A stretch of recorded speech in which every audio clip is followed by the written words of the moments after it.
In this video, we're going to talk about the top 10 best Pokemon in the Galar region.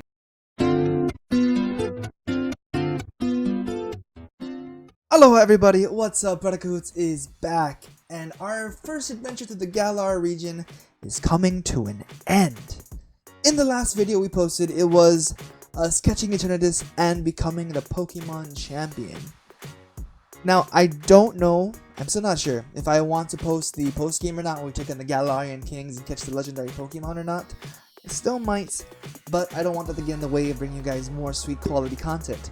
So with that being said, in this video, we'll be discussing the top 10 Pokemon who I think are the best in Sword and Shield. As a disclaimer, this video is entirely based off my own opinion and will only consist of Pokemon that are brand new to the Galar region, and I will also be excluding any Galarian forms of older Pokemon because I believe they are good enough to be a video all on their own. And with that being said, let's get started. Number 10, Cinderace. I think Cinderace is an amazing Pokemon. I wasn't completely sold on it at first, but over time it really grew on me. Now, I didn't start off with Cinderace as my starter in this first playthrough, but Carly did.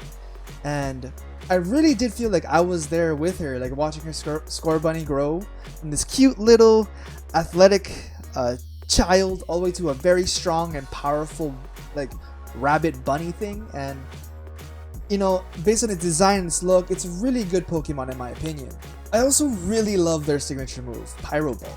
So just watching them kick up a rock and imbuing it with fire powers and then just launching it into their enemies, oh, that was amazing. And it's probably, in my opinion, probably the best out of the 3 signature moves. But because Cinderace wasn't my Pokemon, and I was kind of like, I was outward watching it and not really experiencing it myself, which is why Cinderace is only number 10 in my top 10 Pokemon in the Galar region, but I am looking forward to using my own Cinderace in future playthroughs. Number 9, Grapploct. Now, I can honestly say I was not expecting this Pokemon to make the list, but after thinking on it, Clobberpuss, its pre-evolution was very important in the team, and once it evolved into a Grapploct, finally evolved into a Grapploct, it was even better. I remember using its Octolock ability to really help me win a lot of tough situations. It was also the perfect counter for Hop's double. Every time, I think almost every time that I fought Hop while I had Grapploct, I would start with Grapploct just so I could Octolock his double and get that easy win. But yeah, that's why Grapploct made this list. Number 8, Dracovish. Now, this Pokemon came out of nowhere in my opinion, and I initially didn't like it. In fact, I didn't like any of the fossil Pokemon in this generation. I mean, just look at these things. Yuck!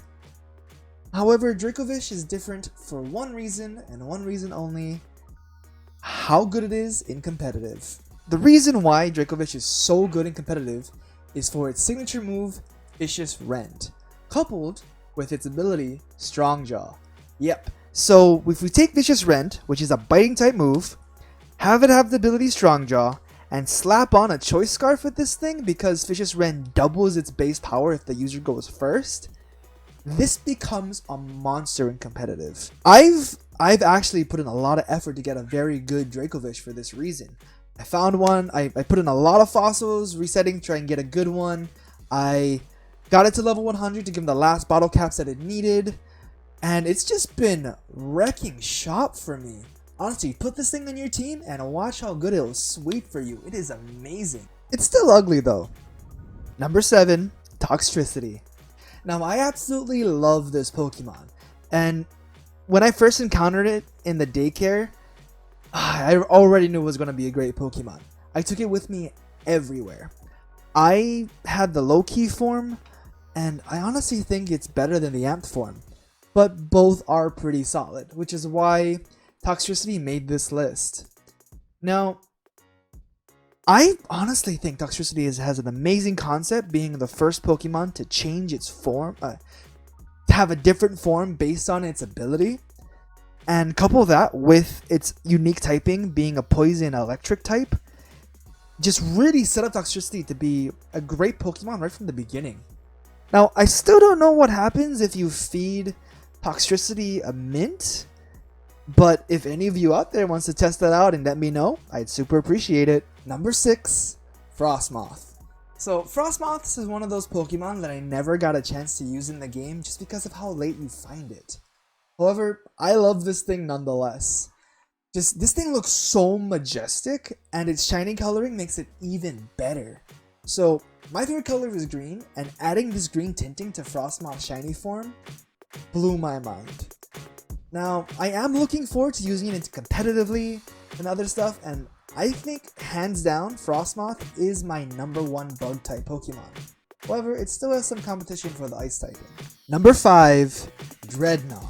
Now, Dreadnought is an absolutely fantastic looking Pokemon, and I absolutely adore turtles. Just ask Couples Counseling for how awesome turtles are. They'll answer that question for you. But anyway, Dreadnought, in my opinion, was one of the best Pokemon in my playthrough. It was definitely the MVP in a lot of our gym challenges, and I honestly don't think I would have made it through the game without him. And on top of that, its Gigantamax form? Do you see this thing? It is amazing. It looks like a kaiju or something, and I honestly love me some Godzilla. And all that just wrapped up into one is definitely why Dreadnought is so high on this list. Number 4, Corviknight. This was a Pokemon that I instantly knew needed to be on my team ever since the first time I saw it in the release trailer for Pokemon Sword and Shield. I've always loved the Steel and Flying typing, and I was actually really sad that it was stuck on Skarmory for so long.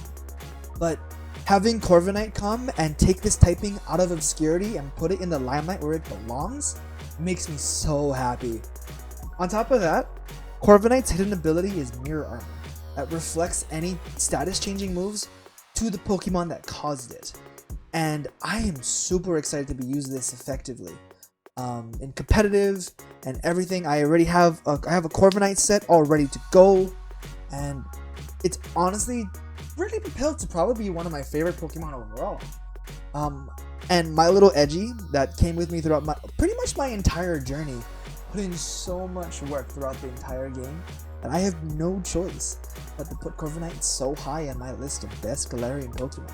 Number 3, Eternatus. And if not for any other reason, it's for that amazing final boss battle we had against it to close out our first playthrough of Pokemon Sword and Shield.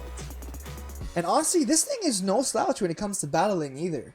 I've used this Pokemon in many max raid battles, and its signature move, Eterna Beam, transforms it into its original Eternamax form for one destructive attack. Everything about this Pokemon has just been a masterpiece, from lore to cinematics to concept design.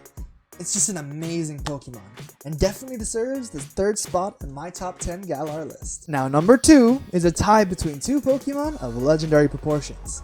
Of course, I'm talking about the legendary Pokemon Zacian and Zamazenta. Now, I don't think it's any surprise that these Pokemon are here, and since I like them for pretty much the same reason, I put them on the same slot.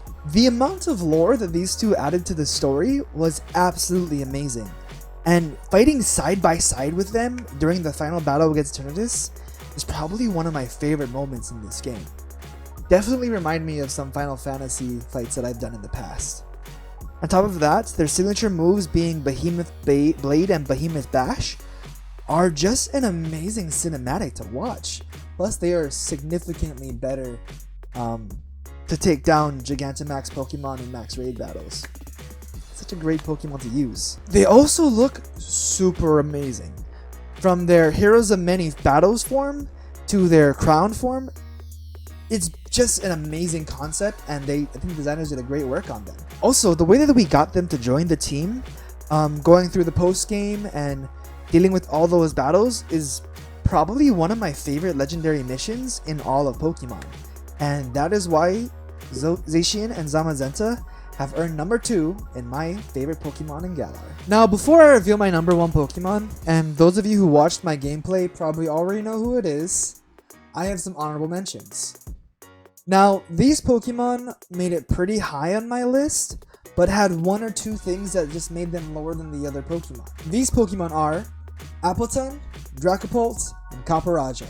Appletun and Dragapult didn't make this list for pretty much the same reason, and that is, I just didn't get a chance to use them in the playthrough.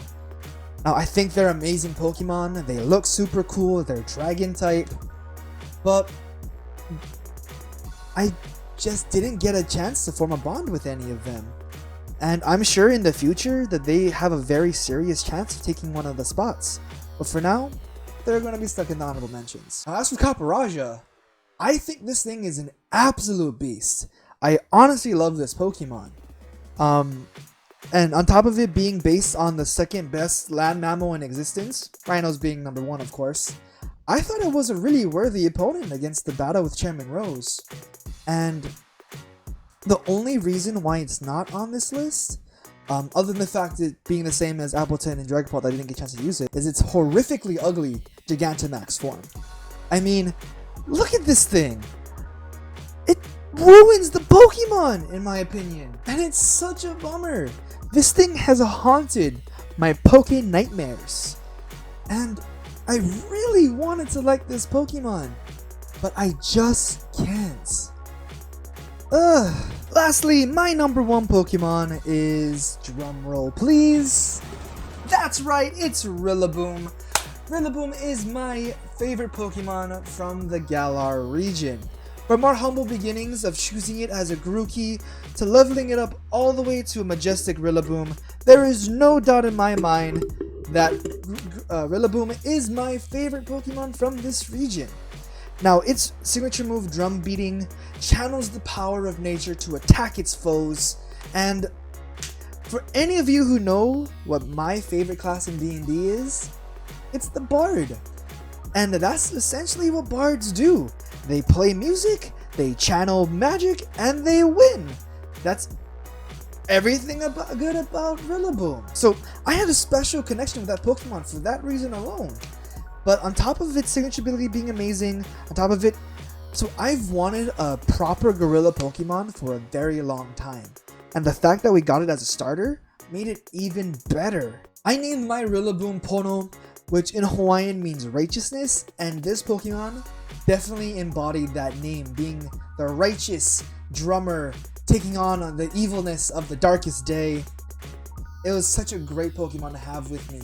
And it's all those reasons wrapped up into one is why Rillaboom is my favorite Pokemon from the Galar region. So, what'd you think of my list? And question of the day, who is your favorite new Pokemon from the Galar region? If you like this video, you can check out our playthrough here, or click here for a video I just think you'd like. But with that, don't forget to leave a like, comment, and subscribe down below, and we'll see you in the next video. Ahui ho, shoots.